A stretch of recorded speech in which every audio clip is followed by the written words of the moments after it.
Hello, welcome to In 5 Minutes. Next topic is to find the working of BJT. We will consider the mode of operation as an amplifier. In order to operate the transistor as an amplifier, what we want the base emitter junction to be forward biased and base collector junction to be reverse biased. Now, just look at the diagram. This is your N, this is P and this is N. So PN will make one diode.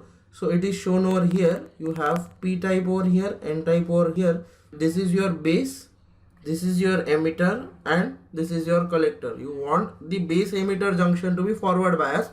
That means the P side should be connected to positive terminal, N side should be connected to the negative terminal. So when you look at the point over here, you have the positive terminal connected to the positive terminal of the diode and negative terminal is connected to the negative terminal of the battery. This is how we are forward biasing the base emitter junction. Similarly, we need to reverse bias the base collector junction. That means positive of the diode should be connected to the negative of the battery. So when you look over here, this positive terminal is connected to the negative terminal of the battery and this negative is connected to the positive terminal of the battery. Hence we can say that the transistor is now operating as an amplifier. Now it is which type of transistor?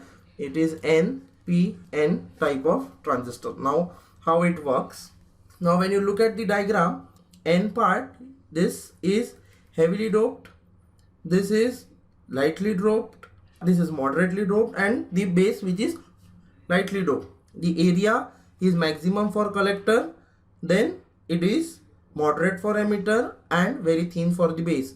Now when you are forward biasing base emitter junction, the depletion region between N and P over here is very much negligible, or you can say it doesn't exist for PN. So practically it doesn't exist, but it just shown that the depletion region width is very small over here because you are forward biasing the base emitter junction. When the base emitter junction is forward biased, the electrons from N side will diffuse towards the P type because of the concentration gradient.